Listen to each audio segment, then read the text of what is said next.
Okay, well, thank you for the introduction and thank you all for being here and showing your interest in Radboud University. My name is Huub Nijssens and I am in the admissions office and in the international office of the Faculty of Science. And I'm working there also for the international cooperation. So if you would like to do an international change in the last years of your studies, then you would have to do with me. And we have here also the student Dillian Kirov, and he is a student of psychology, if I'm telling well. And I will give you a short introduction to the university, thanks to Skylines. Well, the Netherlands, this is perhaps the picture you might know about the Netherlands, canals and old houses of where Rembrandt could have been living, because this is a picture of Amsterdam, of course. And perhaps you also know where it is. If not, I'm going to show you. It's there in the north of of Europe, and Nijmegen is at the German border. If you would have a bicycle, and everybody has a bicycle here, you could even cycle to Kranenburg within, let's say, 20, 25 minutes and buy a German bread there, because the German bread is a very good bread. But that shows how near it is to the German border. And from here, it's easy to get to Amsterdam or to get to Cologne. And now I should move this, I guess, because otherwise you don't see the block of why the Netherlands. Well, in general, the Netherlands have a quite good education system, and the universities are all in the top 200 of the world. So they are quite well. There are about 20,000 universities in the world. So that is really a large number. And if you are then all belonging to the top 1% of the world, then you know, okay, it's good quality. And there are also good people in making their own companies. Let's say about Philips, about Unilever, who makes your Magnum ice, or KLM, or on the normal days, Booking.com, or the TomTom of your Navi, of the cars, that are all Dutch products. But it's also because that we say, hey, we are an old colonial state, and we had Indonesia, we had Suriname, we had South Africa, even parts of Brazil were, and India were Dutch. So there's a multicolored population, and we profit from those knowledges of these people. They behave different, but it might be an advantage in some problems that we normal Dutch people don't know how to deal with. So it's a multicultural society. Everybody is welcome here. And the Dutch offer you value for money. So that is what we are going to try to make clear to you. And here you see a picture of our campus, a lot of bikes, and there are more bikes than people in the Netherlands. About 25 million bikes are here, and there are only 17 million people. So that's quite much, and people feel quite healthy, and yeah, they are satisfied with living in a country like that. And if you compare it, of course, to Africa or Indonesia or countries where people have a war, then we know, okay, we should be satisfied to be in this very rich part of the world. And everybody speaks English. So you don't need to learn Dutch if you want to study here in the Netherlands. We offer you a course in Dutch if you want to, but you are not obliged to learn Dutch. Everybody speaks English. And here you have a shot of our city. You see the big church, and on the left side there you see some trees, and then within it there's also a chapel, and in that chapel even Charlemagne has been working in the 8th or 9th century. So that's really a long time ago. So it's a very old city, but we say it's an old city but a young vibe, because these beaches, they offer a lot of opportunities. And perhaps Dillian can tell a bit about living as a student in a city like this. For sure. So Nijmegen is the oldest city in the Netherlands, and this saying "old city, young vibe" is something I can completely 100% confirm. There's the city itself is very, very clean. It's so very organized. It has all the benefits of being a modern city, but underlying it does have a sense of quality and culture at it. So there's the view of the beach. For example, there's always small little places you can go to the city and explore, and each one of them carries character. Maybe to some people this can mean more, especially if you're into exploring, you're going to really enjoy the city. And transport is organized. People who are very active. You're always going to be seeing people walking around, jogging or whatever, and they will just say hi. They'll smile at you. That's something that you very rarely see. For example, in Bulgaria, we may be a bit colder, just seeing people. But Dutch people are very welcoming, and as Hub said, overall, you'll be very much fine with just speaking English throughout your stay. Unless you're working. When you're working, it's good to learn Dutch, but English is enough. Okay, yeah, thank you very much. And the city is about 170,000 inhabitants, so it's not that big as Amsterdam. Amsterdam has about 800,000 inhabitants, and that makes it that you can cycle from one end of the city to the other one, then let's say half an hour. I do it in 20 minutes, but okay, you are not that fast as I am, perhaps. So in 30 minutes, you can cycle from one end to the other, and that makes it quite easy for the transport. You don't need a car, you don't need to get a tram or something. There are buses, and otherwise you use your bike. So why Nijmegen? That is a good question. Why should you come to Nijmegen? And there's something going on. And Dylan, are you going to tell this? Sure, I can share a few things. There's always events going on at Nijmegen. As if you're following Facebook, you can join a few groups. But overall, as being a student, you know a lot about the stuff that's going on. People are very social about it. They make groups, maybe on WhatsApp or the student organizations. No matter which program you're in, there's usually a student organization that helps organize events and helps people really get into the city. Um, there's something for everyone in Nijmegen. Personally, I'm not so much of a party fan, but I have enjoyed some great parties in the city center. And then, just as Hope said, because the city is so small, it does still have everything. You can ride 15 minutes by bike away from the city and find yourself in a lovely forest and a great park. And as I said, you're going to be seeing very active people, and you can just really enjoy the city the way you want to enjoy the city.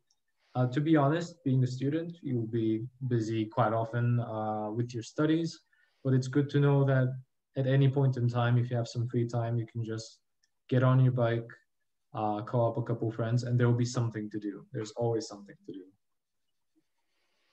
Yeah, when I can add that, due to the COVID crisis, we are not allowed now to meet the students in our buildings. So I say, well, let's make an appointment and let's meet in a park. And then we walk around and then we discuss the possibilities. What would be the best for you to do now for finding an internship, etc. And walking around in the park.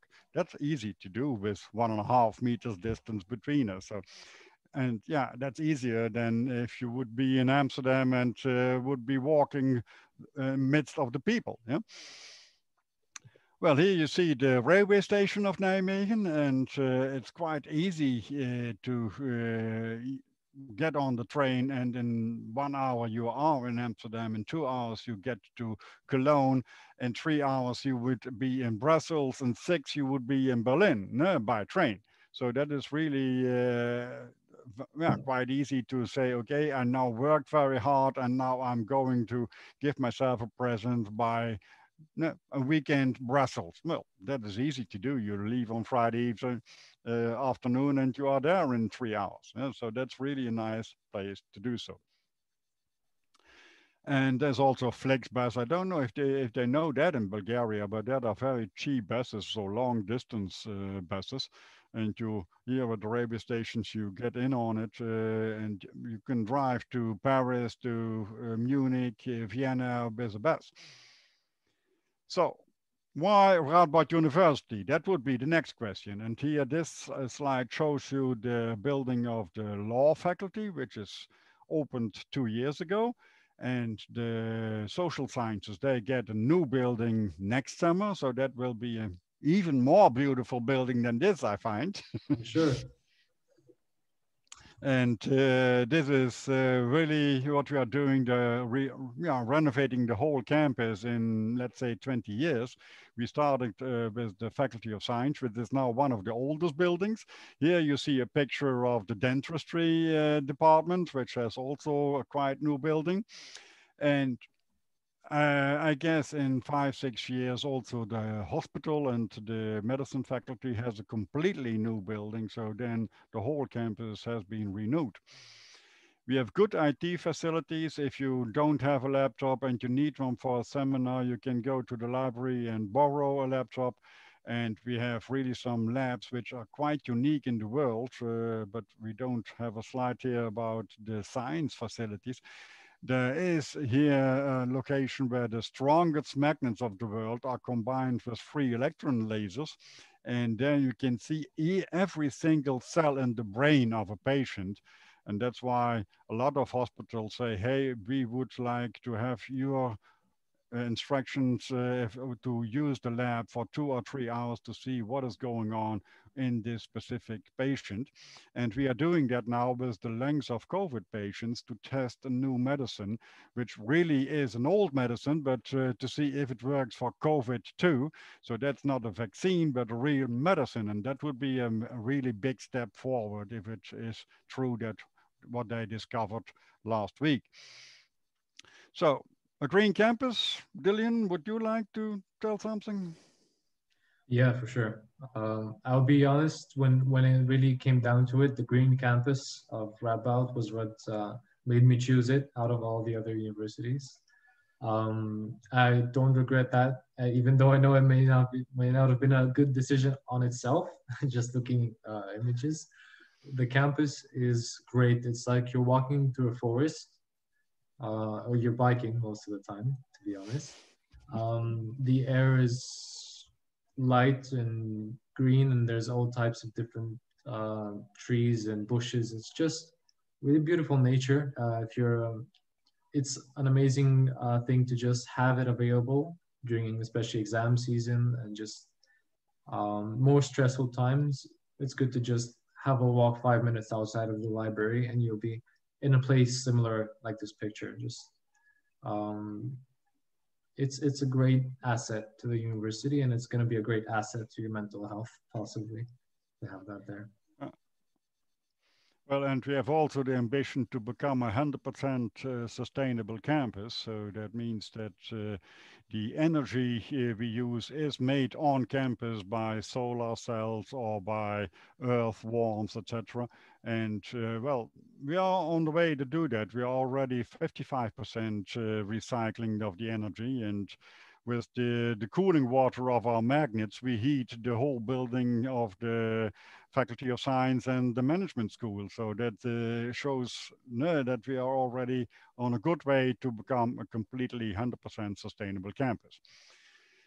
The international community, we have about 100 nationalities on campus, and in my faculty, the staff is 50% international. So that is not on every faculty. I guess that no, there are also faculties where there's only 25%, but it would be a possibility that you meet Romanian professors. I don't know by mind, but yeah, they are here working on campus too.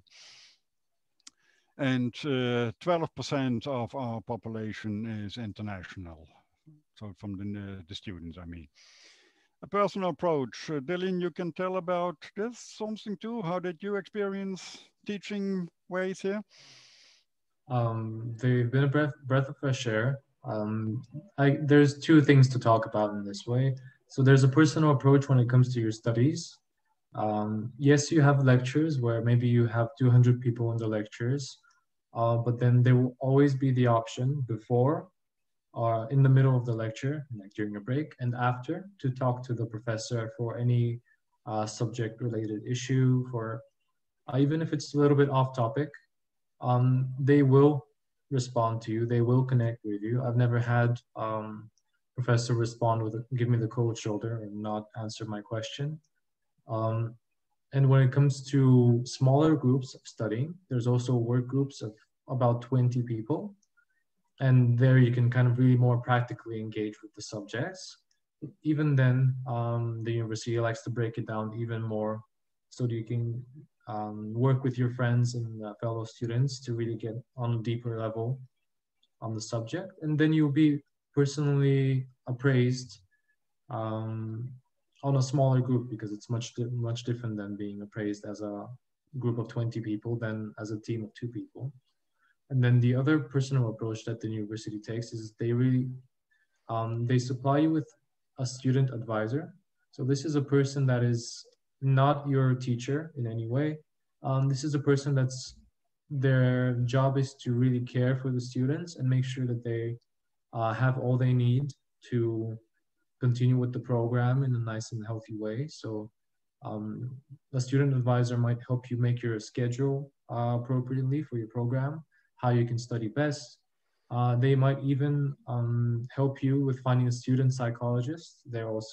We also have this within the university. If you're having trouble, you may be able to reach out to a student psychologist, and that's something completely normal here. So you do feel valued, and like I said, you would never really feel a big division between yourself and your professors, because they will engage with you personally.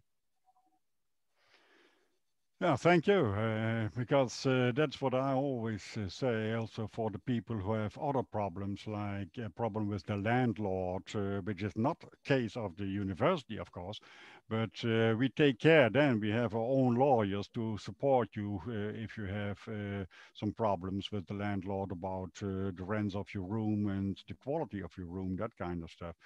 And that's really a difference if you don't have the personnel to do so, yeah, then you would be alone as a student, but we do have personnel for this kind of stuff to arrange. Well, let's tell me something about the research. Well, it's always interdisciplinary, and that is something which is not only a word. Well, I'm coming from the linguistics department, and in the linguistics, I was already interested. How do people have the knowledge to understand what I'm telling to you? How does your brain have a lexicon in it, analyzing the words I'm saying? And so that is how I came to the biologist. I'm now working in the biology department. And that's quite normal that people from totally different areas are working together to understand what's going on here. And you have really a plus if you have another point of view. And all teachers, they have also a part to publish some articles or do research. So you will learn about their latest inventions. And that is the combination of a university, which is a difference to the University of Applied Sciences, where they don't do the research themselves. They are copying research done somewhere else. Yeah? Well, I can tell you also about what are we doing in the Faculty of Science. We have a lot of magnets to invent new materials. If you have a phone of Samsung, you will have in it a new material which was invented 10 years ago.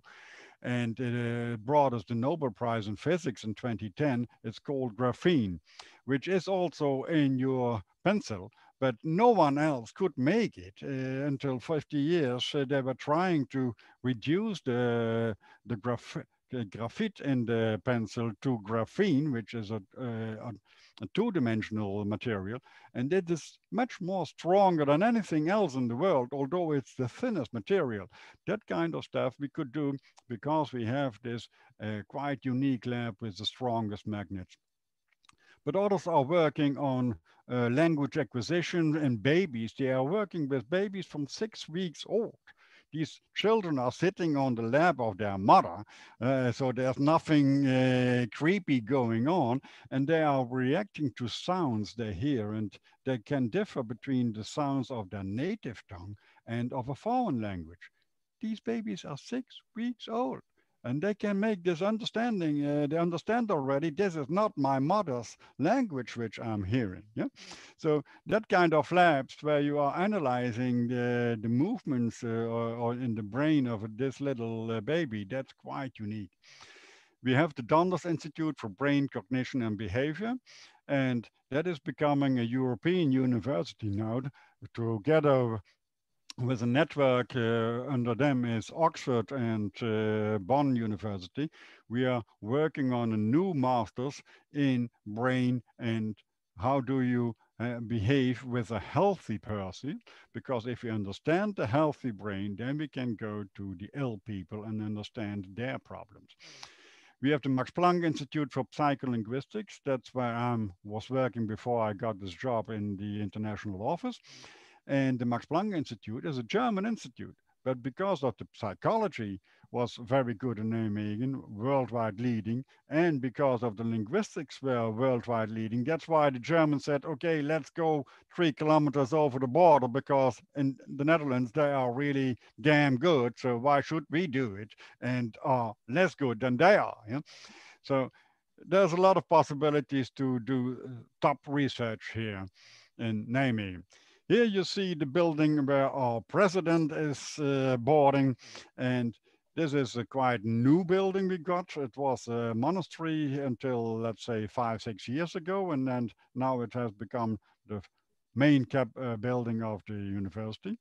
And they show you some rankings because you are, yeah, you should know, are we good enough for you or not? If you can go to Oxford or to Cornell University and can afford it, okay, go for it because they are top 10 in the world and we are not. Yeah, we are number 104, but of 20,000, well, I think it's quite well, isn't it?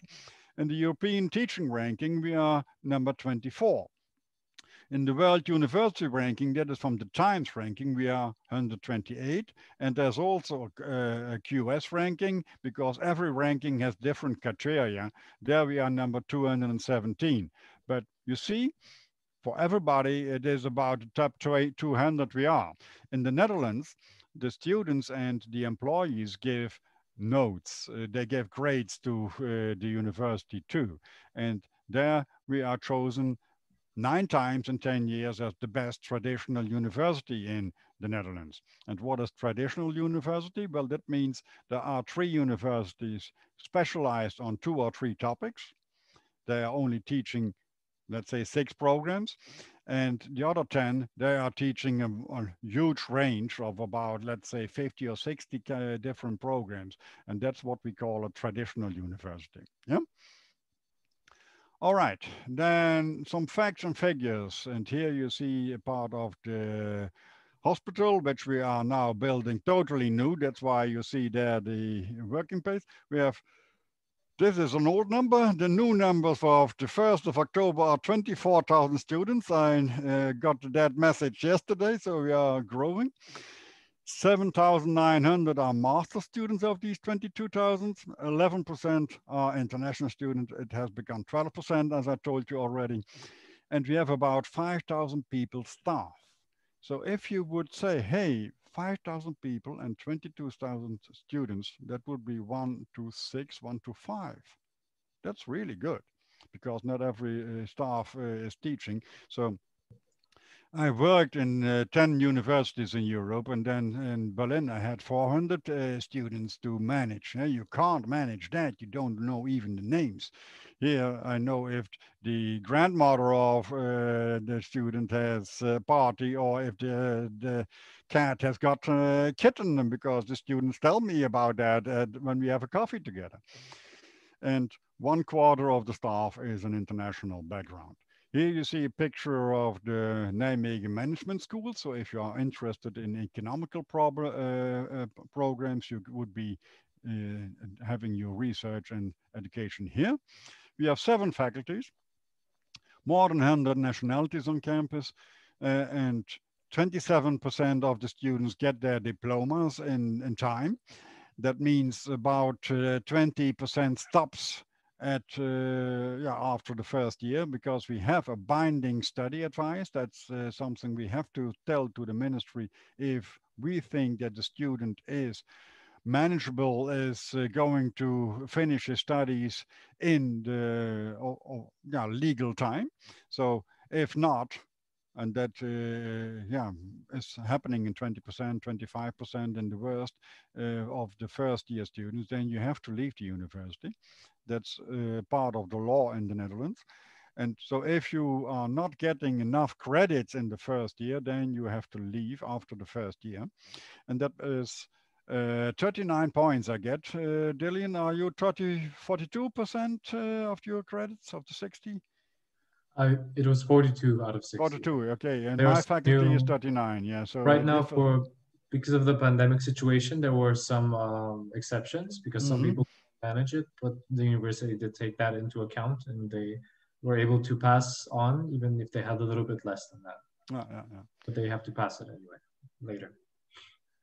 So, yeah, so about of the new students, about 20% is international, and 69% has a job after when we ask them 1 year later after they finished, hey, are you unemployed or having a job? Then 69% says, I have a job, and that's really a nice thing to know. Yeah.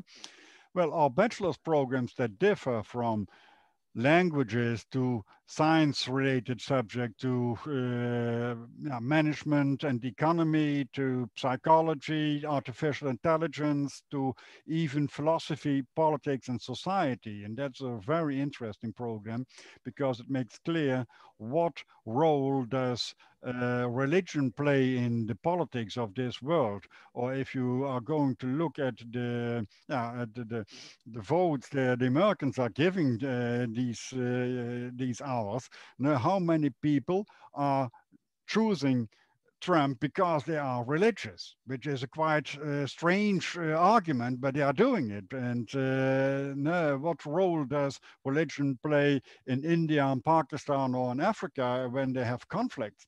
And what role does Russia play due to their philosophy? No, their theories and even China, they have their own philosophy. And that is what you analyze in this program, philosophy, politics, and society. But you see also international business communication, which is more the marketing, so not the economical analysis of no, of yeah and outcomes, but more what is different between a culture and how should I sell a car? If I'm selling, let's say, a car to Sweden, the picture, the movie I make should be totally different compared to if I make the same movie to Spain, because then the Spanish would say, hey, this is boring. In Spain, a car has to be sexy, so and use a fast car and a beautiful area where I'm speeding around. And if I'm doing that in Sweden, they say, hey, you are crazy, you are going to kill yourself because they have a bad climate. So there the car should be safe. So the brake should be working and I should have a nice atmosphere in the car. So that is a totally different picture, a movie I'm going to make. And this is what you learn in international business communication. So where do you find the information? www.ru.nl and then bachelor's, and for masters, it's masters, of course. Well, some criteria that's different from each program.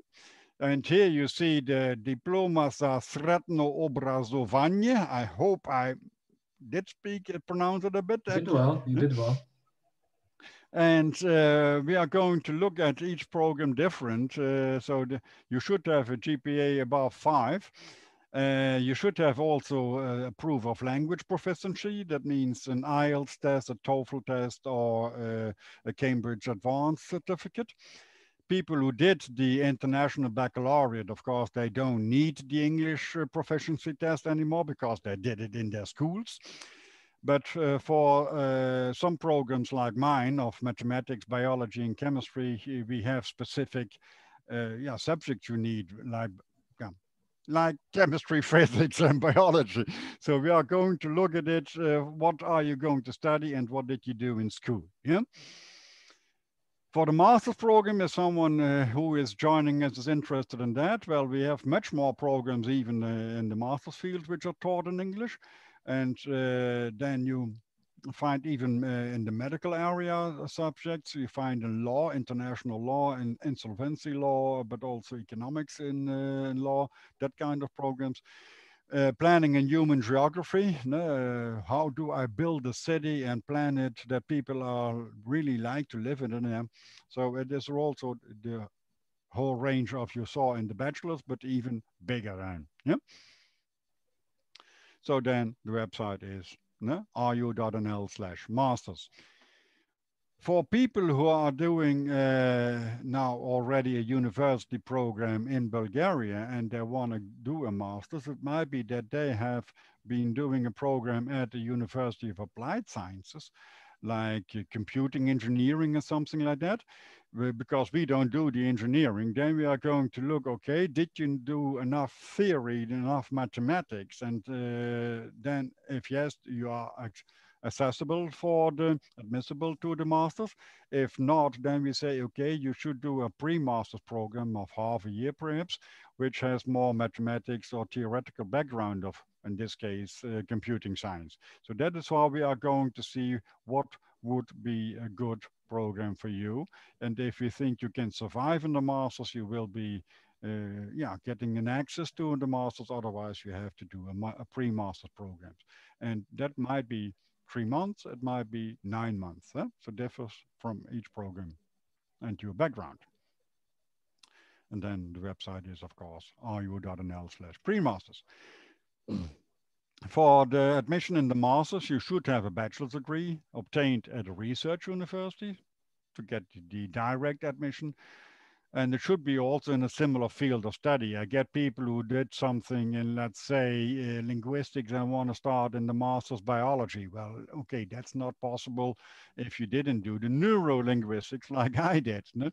But we are going to see if it's appropriate to give you admission to that. And of course, we need an IELTS or TOEFL test for admission to see that you can do it in English too. You should write a motivation letter for the masters. That's not necessary for the bachelor's. So if you are doing now finishing your high school, you don't need a motivation letter. You just tell us what you want to study. And now, if you want to study artificial intelligence, psychology, or or biology, then you need to do motivation letter. But all other study programs are without this motivation letters. The application that's done via a website of the ministry that's called studylink.nl. And there's a program called Osiris. So if you're making your own account there, you have your own login and you get a number. That is your student number. So if you have questions that you can't upload a PDF of your diploma or something like that, just mail to our admissions office and mention this number you got from StudyLink, because then it's easy for us to find out where is the problem and we can solve it. Yeah, there are some deadlines for applications. For master students, if we want a scholarship, then they need to apply before the 1st of March. For bachelors, we don't have scholarships, unfortunately. For non-EU students, well, I don't think that they are listening now. That should be at the 1st of April. But for you as a Bulgarian citizen, you have the application deadline the 1st of May. And then you get a housing assistance. Then you don't need to look for a room. You get a form to fill in. What are your wishes about the room? And then we are going to look for the room. That's a service we can give you, because yeah, it's a quite small town and we have a good connections to landlords, etc. It's not possible in Amsterdam. You can't forget it. There you have to look for your room yourself. Yeah? And if you say, well, I have an uncle living here in Naimegan, in the neighborhood, and I will live there, then you can even apply 1 month later. But I would say pick the deadline of the 1st of May. So if you are applying before the 1st of May, then we will take care of the housing. Well, the teaching, Dillian already told something about it. Well, perhaps you can add something now with these keywords. I don't know. Otherwise, we just skip the slide. There are some things. Okay. Essentially, every week for the main subjects, you would have at least one lecture and you would have at least one work group. So you would be preparing, the lecture is usually an introduction to the subject. Then you'll be preparing at your home, maybe doing homework. Very rarely. For example, some tasks here do require extensive homework. And then in the work group, you'll be practically discussing what you learned. And then usually there's also some question and answer lectures throughout the week. Even if very few people show up for them, they're still carried out in case that you have any questions. So you do have at least three different methods to study your subjects. Well, it's different, of course, from program to program, because if you study biology, then you have a lecture of a professor in the beginning, in the early morning, 2 hours then, and he explains something about the cell. Then you have 1 hour repetitive course. That means that one of the assistants of the professor is asking you questions, and if you can explain it to him, then you understood it, or you are explaining it to another student. So, because an assistant always uses other examples, other words, no? So then it's easier to understand. Then you have lunch break, and after the lunch, then you have the lab work, at least 2 or 3 hours a day. So then you are doing the research combined to the topic of the lecture you had in the morning, and then you find out, okay, this is what the guy was telling us. Now I understand. So that's completely other day program than in the psychology, of course.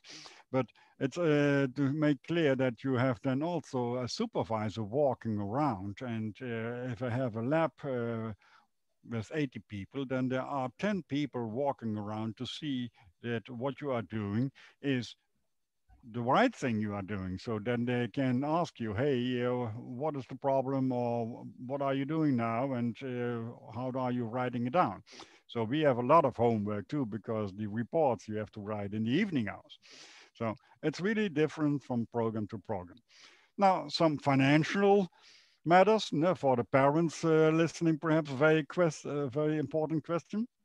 Well, there are tuition fees, and they are going to the ministry. They are not going to the university. For European students like you are, it is the same price as the Dutch people pay. They pay for next year 2,168 euros. It's a quite strange price, but yeah, okay, that's the ministry. Yeah? If you are not a European inhabitant, then you have pay much more. Yeah? And for science and medical sciences, then you pay really a lot of money, because yeah, it's much more expensive to teach all these lab work and to work with patients. For masters, it's the same price if you are a European inhabitant. So you see, yeah, that are what you have to pay, and that is going to the ministry. About living costs and housing. So housing, it is about 400 euros a month, I heard from Dillian. Well, my own assistant has a cheaper room, but there are also people who are living in rooms who cost 550 euros. So it depends on what are your wishes. No, with a jacuzzi or something, it's much more expensive, of course. So with a I'm view sorry. on the river. No?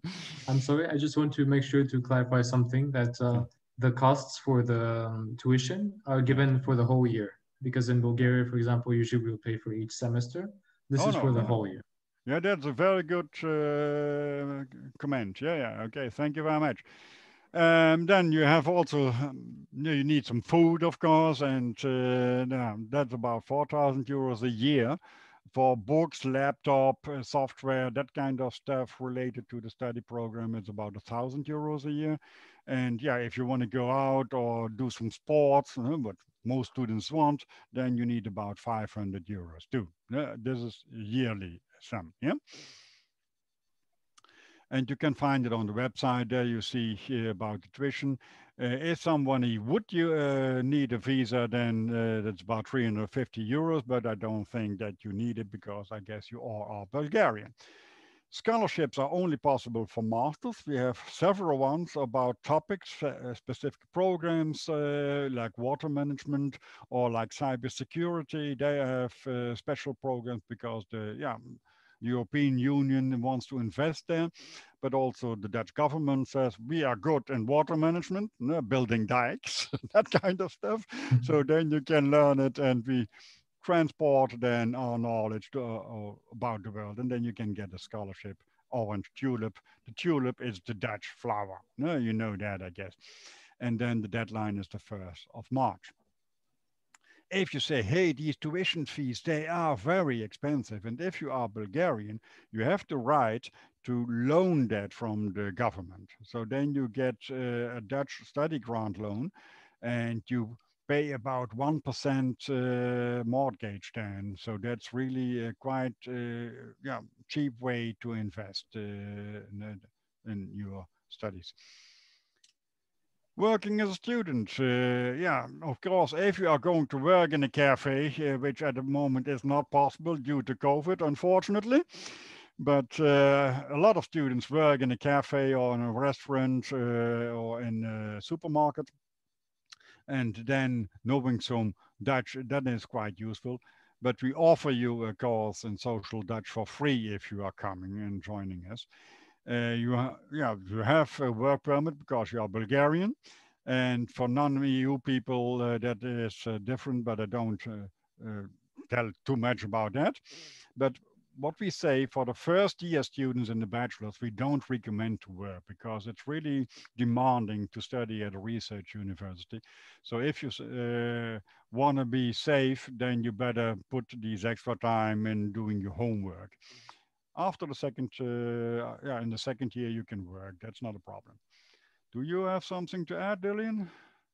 I would say that that is the case. Of course, if you're committed enough, you can make anything work. But I would say for the first year, it's very good to focus on your studies, especially if it's your first time experiencing university.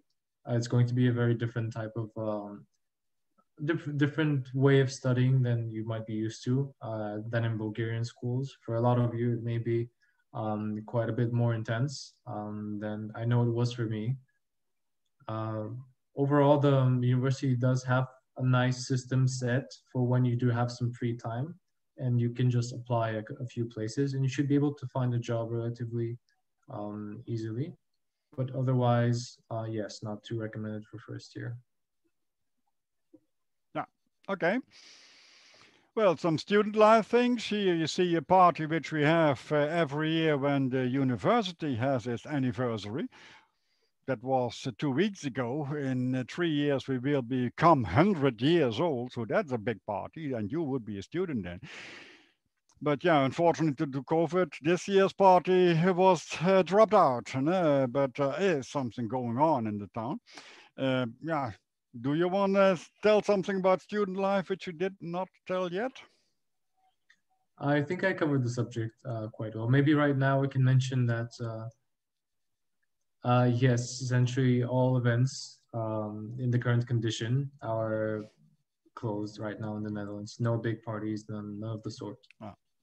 It won't happen. At the moment, it is about surviving, unfortunately, but I guess in the summer we will have the time again to have some better parties. And okay, well, support services. Well, it begins before you start with the study because we take care of the visa, we take care of your room problem. We offer you a room, and we have also unibuddies that are students who are studying the program at this moment already. So if you have questions to them, you go to the website and you can chat with them and say, hey, you are studying biology or psychology. I want to do psychology.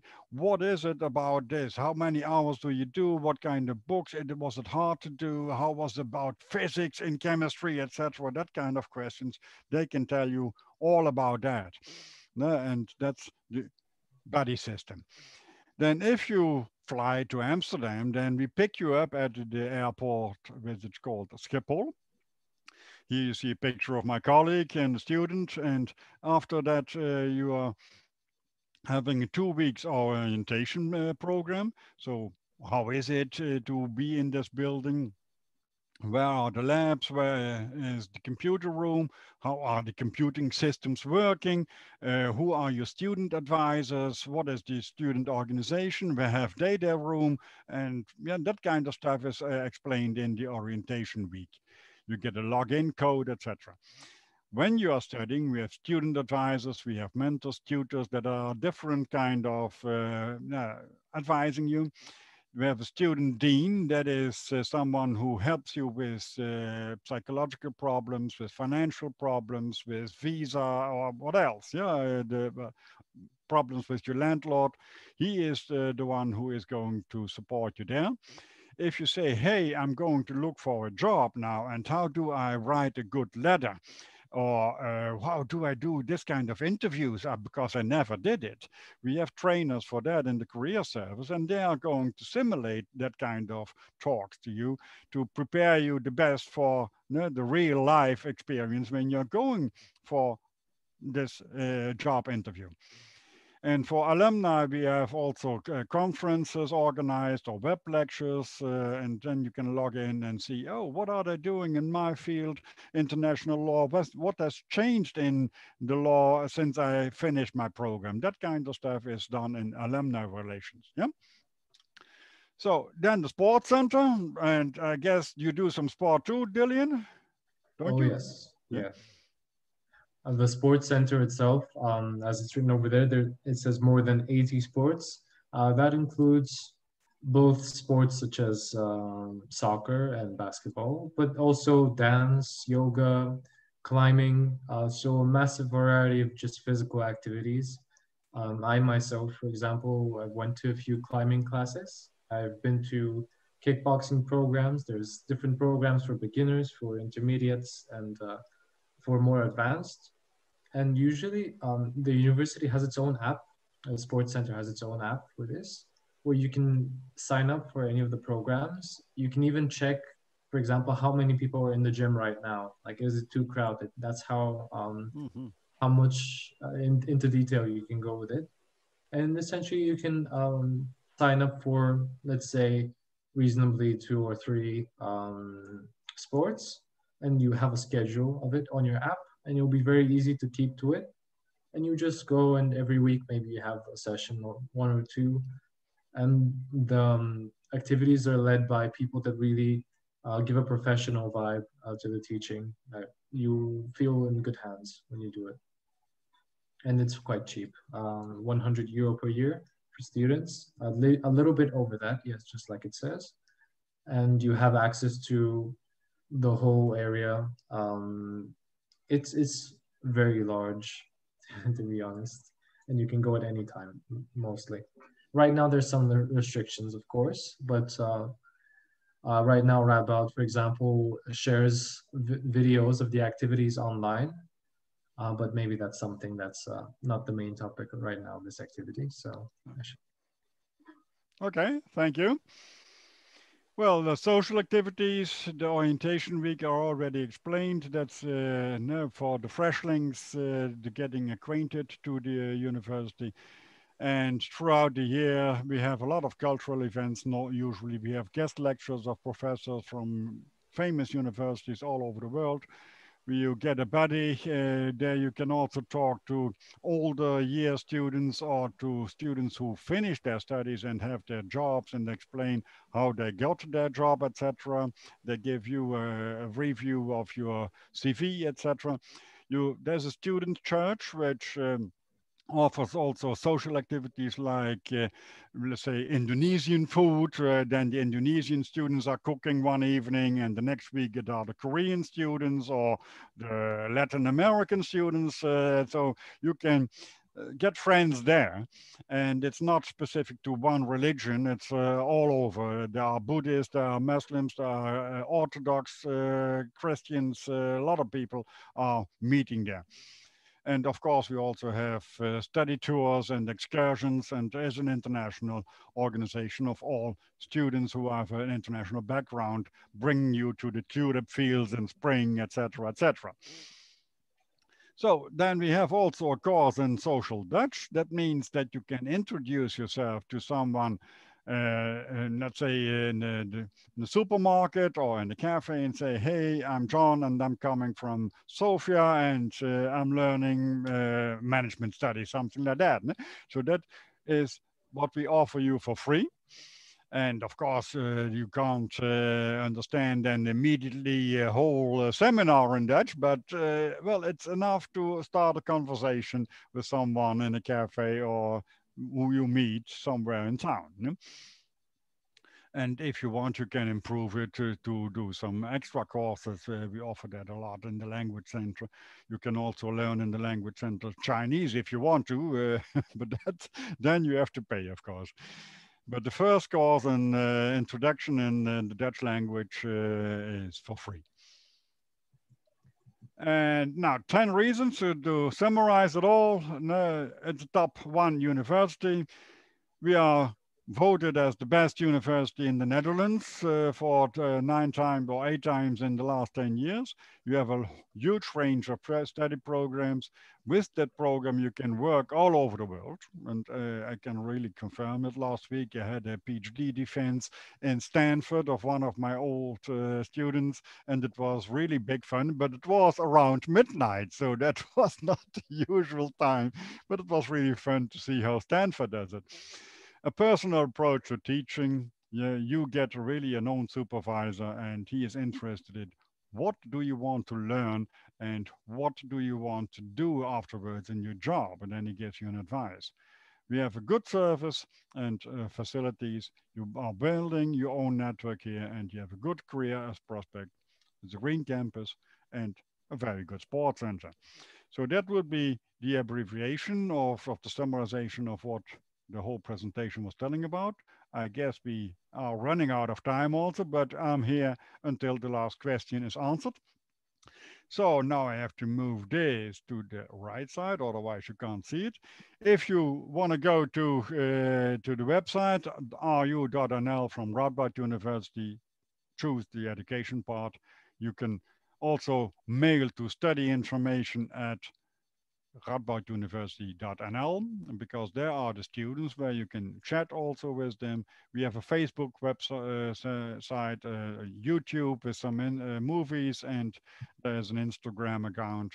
And you always can go to Skylines, of course. They know where we are sitting as student advisors, and they know who to contact. Yeah.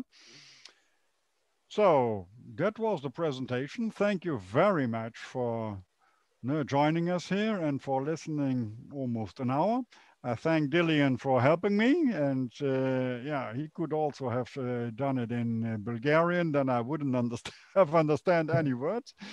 But perhaps there are some questions in the chat, and Evelina is going to tell me perhaps about it. Yeah? Yes, we've been trying to answer some questions, but let me just start from the beginning. There was a question from Christina, and she is asking, normally, usually, how many years do you need to study psychology in a different country?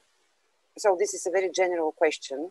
Maybe you could say in the Netherlands how it is the situation, not only about the 3-year bachelor, but afterwards the master. And I suppose the question is, when can I start working after having studied?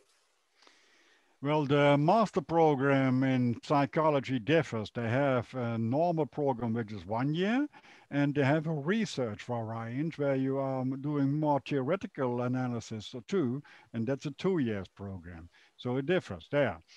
And if you want to do psychotherapy, that's also something different, because a lot of the patients speak Dutch then you would have to learn Dutch on a very good level. And perhaps, Dylan, you can add something about that too. I don't know if you want to become a psychotherapist yourself. I do. And definitely it would be safe to say if you're becoming a therapist, it's good to not only know the language, but also the people. As for the master's programs themselves, I haven't gone in depth with that. I'm still focused on my bachelor studies. But psychotherapy is a medical part of the psychology, so that takes 3 years. So that's different. So the usual psychologists, they finish their masters in 1 year. If you want to do a more research-oriented program, perhaps for doing a PhD afterwards, then you have a 2 years masters.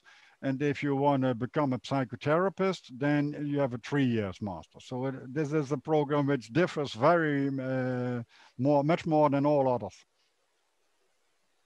Okay. Shall I continue reading the questions? Or maybe, yeah. Okay.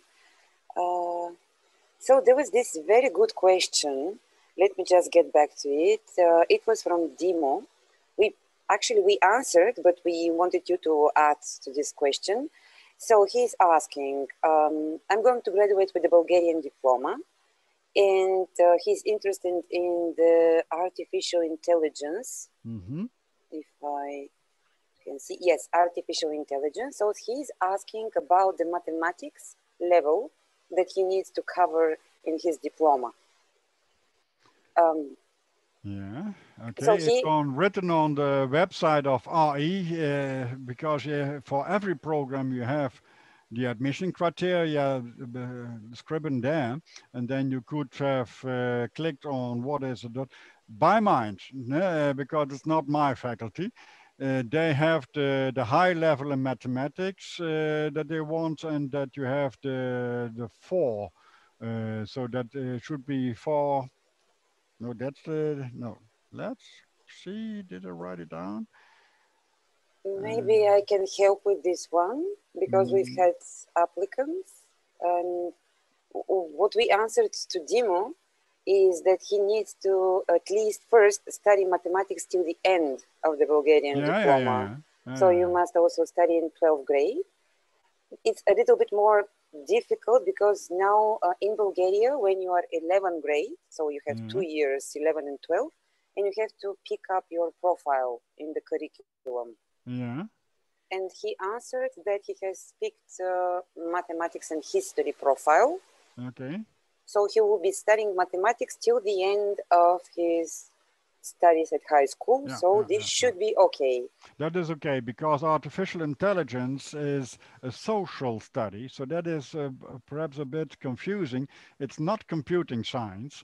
So you are going to look on how do people interact with machines, and how can a machine do the work we don't want to do, like working with bombs or something like that, but also very repetitive things. But a lot of research, what they are doing is, can we invent a machine which supports the patient? We have people who are lame because they had an accident and they are sitting in a wheelchair, perhaps, yeah? And they invented a kind of diver suit, and they are hanging then in a kind of bungee jumping stuff, so that they can't fall. And we are teaching these people how to walk again. And they are feeling already their feet due to the stimulation we give via a lot of sensors built in this diving suit, and they are triggering the nerves of the patient, because the nerves are not triggered by the brain anymore. So you have to invent something which helps the patient. And of course, you don't want to walk around the whole day in a diving suit, but there are already people who are inventing now the next step, and that would be kind of a rollator, that there is a magnetic field made by this rollator, where you are getting the triggers for the nerve system to make you walk again. So then you think about the action you have to do. The rollator is transmitting that in electronical devices, and that makes the transport via the magnetical field to your feet. And that is artificial intelligence. How can we invent machines or a computer part which is helping the people to do something they can't do anymore? So that is why you need some mathematics, because you need some programming, but you are not a computing science guy who is really making the whole program to use for the robot or for something like that. In computing science, they need much more mathematics than in artificial intelligence. So there's also the interaction. How do people react to a robot? There are robots used in elderly homes, and this robot has the shape of a cat or a dog, because the old lady sitting in her chair used to have a cat, and she is then taking care of the dog and striking on it, and then the dog sees, okay, she's sitting, she's well. And if she's falling, then you see, hey, she's lying on the ground. And then the dog gives a signal to the alarm system, hey, Mrs. Johnson has fallen, and then the personnel comes. That kind of machine is accepted by the old lady because it has the shape of a dog. Would it be a robot like we know from Star Wars? She would, oh, no, that's not. So that is artificial intelligence. How can we make the interaction between man and human better? Okay, so let's scroll down the questions quickly, if possible. Okay, първо искам да кажа на всички, надявам се да ме чуват, че има въпроси специфични за изискванията за българска диплома, които бихме искали да ви отговорим индивидуално след направено запитване към университета. Така че се извиняваме, че на някой от вас, например на Николай Николов, който задал въпрос за кандидатствайки за 2022 за химия, бакалавърска програма, изискванията, които имат за предметите физика, примерно. Сега ще попитаме Хъб, но просто не съм много сигурна, че той би могъл да отговори на този въпрос, свързан с български дипломи. So, Hub, there is a question from Nikolai Nikolov. I don't know if you could read it. It's about the bachelor in chemistry and the requirement to have physics in your diploma. Yeah. Can you elaborate on this? So, yeah, because the chemistry program, a lot of people have chosen biology instead of physics. And if they look at the curriculum on every study program, you have also the curriculum on the website standing. You see that 12 EC of the 60 EC in the first year is physics. And that's a lot. So 1/5 of it is physics. And you need to get the 39 points to survive the first year. That's what I told about the binding study advice of the ministry. You need these 39 points to get. So if you would lose the 12 points already because you don't have any physics in school, then it's not possible to survive the first year. So that's why we say, okay, you need to have to physics to study chemistry. But you can apply without having it already, because there are also repair programs. And we offer a program in Utrecht, which is a nice town too, the Boswell Institute. They have a 1-month training program in physics. And if you do that program and have a grade 6 or higher, then you have enough physics to survive in our chemistry program. Last year, they even did these programs online, so due to COVID. So that might be possible to do this extra month's training in Sofia, offered by the program of Boswell. So if you apply now, because you want a room, so you apply earlier than the 1st of May, then we see, hey, you didn't do the physics in school, so you will get an admission which is conditional. And the condition is that you get this degree in physics before you start in September. We always start the academic year in September, so you have then the summertime to repair your deficits. Okay? Okay, so let's continue with the questions because they're really piling up.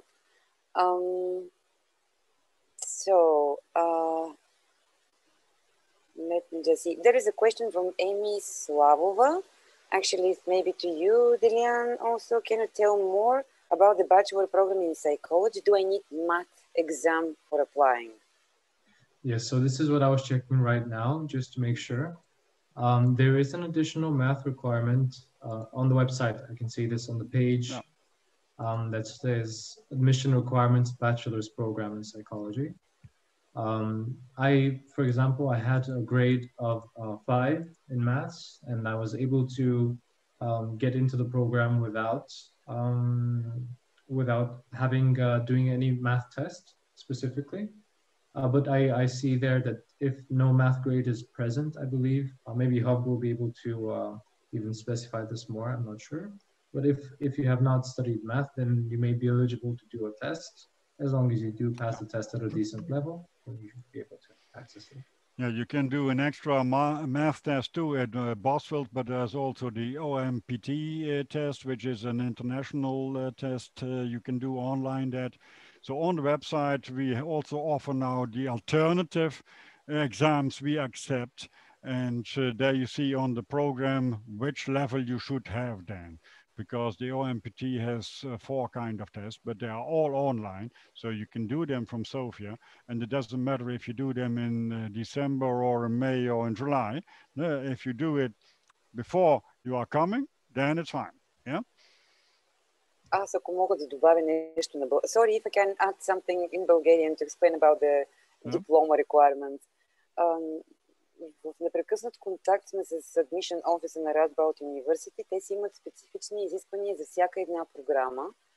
Най-важното, което трябва да знаете, е, че трябва да имате 350 часа математика, като ги съберете от 4-те години, които влизат в формирането на дипломата. И това е за всички тези, които в момента са 12-ти клас. Тези, които сега сте 11 или 10 клас, може би нещата ще са малко по-различни, като дойде време за кандидатстване. Тоест най-важното е да имате 350 часа математика. Това е основно изискване и ако го нямате, примерно, университет като Radboud University принципно не би трябвало да може да ви приеме. Тоест ако сте от техникум или професионална гимназия и особено ако нямате математика в последната си година като част, като предмет, който учите. И това, което ние можем да ви обещаем да се ангажираме, е когато ни пуснете индивидуално запитване за конкретна програма, ние да се ангажираме да проверим с Radboud какви са за тази година изискванията за българска диплома за конкретната програма. Например, за психология, за химия, за artificial intelligence и така нататък. I just explained that we could make an inquiry for a specific requirements for the Bulgarian diploma concerning a specific program. And yes. They can always mail the admission office of the faculty. Every faculty has their own admission officers. If you mail to study information like the address here, they will send it to the right person and tell you, okay, what do you have? And if you explain what you're doing, they can tell you if it would be okay or how you can repair it. Yeah? Аз мога само да добавя, че до момента за психология се гледа да имаш математика в последната си година, общо 350 часа математика, учебни часа, и към момента не се е изисквало да имаш математика като матура.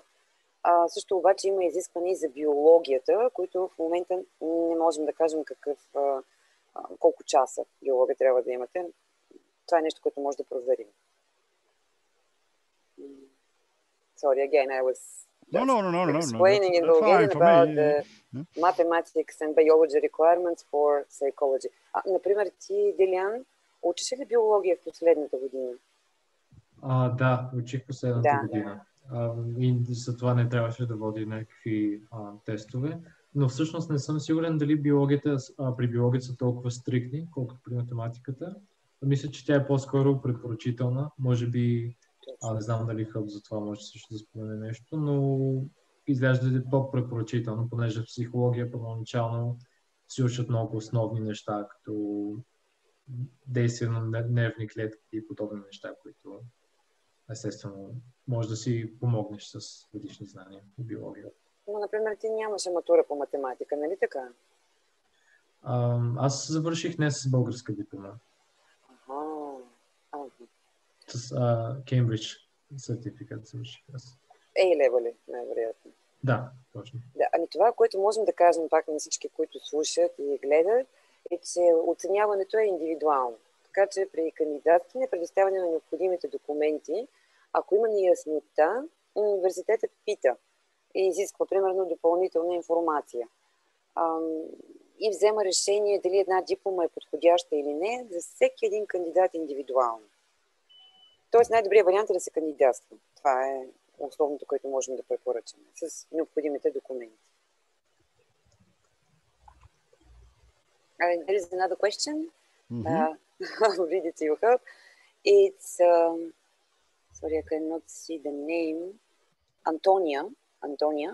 She's wondering if there are any specific requirements to candidate for international business and for economics and business economics programs. Well, they're also looking at the mathematics. So they are asking 2 levels, differs from each program. economics has a higher demand of mathematics than the International Business Administration program. Because in international business and administration, you also can do personnel management or marketing or something like that. But if you're doing the economics, then it's really the accountancy, the financial analysis, so the more the bookkeeping part. So then you really need to have a good knowledge of mathematics. Okay, there are other questions. Shall we read them? Oh, yeah, okay, you can continue, yeah. Jordan is interested in computing science, but is not sure what he really is required to study at high school. So at the moment he is 11th grade and has picked field program, and now he has 2 hours of maths and the whole day they study programming every day. Is this good enough? Well, forget the programming. Yes. That's a quite strange answer, perhaps, but you will learn why all these programs don't count at all. Yeah, because what is going on in the university where we invent new languages, we invent new hard disks. So that is completely different as what you are using now in your machines. Yeah. So, and we are now inventing how to make a program which not is doing with zeros and one, but in a three-dimensional way. So that is, for me, totally understandable because I don't know anything about computers. But that will be the next step. In 10 years, you will be programming in a total different way. And how would you be working in a computing science related field without having the knowledge to make progress, because it will be making progress every 10 years again. So that's why we don't learn you what is going on in C++. You do that as hobby, yeah? But you learn why this language was made like this and what it cannot do, because it has this kind of shape. And that's why we want mathematics, and it's more than 2 hours in a week, I fear. So that's really much more important. A lot of computing science people are working also together with the physics department or with the chemistry department. That's how we invented this new material, which is in all of your mobile phones, the graphene, because they made a mathematical analysis of the molecular structure of the material. Then they said, when we do it like this, then we could make this material, which nobody else could do in 70 years because they made a computer analysis, a mathematical analysis of the molecular structure. So that is where we ask also, next to mathematics, one science-related subject till the end. So you should have biology, chemistry, or physics till the end. Forget the computing programming. That's not what is counting. And that's not the answer he wants to hear, of course, but that is what our teachers are saying. We make a reset of your mind when you are joining in the computing science program. Because they think they learn how to build websites, but that is not what we teach you. Okay, thank you, Help. I just wanted to say that our time is already restricted and we have to finish now the presentation. Okay. We can see a lot of questions about entry requirements, and I can say that we from Skylines can try to get in touch with the admissions office in the university and really know about the requirements about the Bulgarian diploma, which are actually differ from year to year. So what happened last year does not necessarily happen this year or the year afterwards. So what we can do is try answering your questions about this year of application. So if you are a 12th grade student, I don't know if Dilian can add something, but what we can say is that we really need to end the webinar now. I can just very shortly answer a question by Victor Petrov about biking. So he mentioned, maybe I can do this in Bulgarian. Когато аз пристигнах с колело в Naimegan, когато пристигнах, не знаех как да карам колело. Помагаха ми менторите през Orientation седмицата, возиха ме на тяхното колело, понеже навсякъде се ходи наистина с колело, но винаги има автобуси. Моята препоръка е със сигурност да приемеш, като цял човек да приеме, че ще трябва да се научите кара колело, понеже твърде много улеснява нещата. По никакъв начин не е задължително, но ускорява скоростта на транспорта и е ефтино. Ще успеете да се научите ако се отдадете за под седмица-две и от тогава вече няма да ви е проблем това. That is all. Well, okay, when we are finishing now, then I thank you for all the questions and mail us the questions you've got. That's where we are for, to give you a good preparation for your program. And well, thank you for listening. Thank you, Dillian, for supporting me. And feel free to ask anything you want to know. Yeah. We have an open day next Thursday, when I'm correct. The next open day is now Thursday. And Friday, there's also an open day. So you can go to the website and then you can see when there is a webinar for your program, and then you can chat with teachers, with staff, with students, what you want. Thank you for listening again, and bye-bye.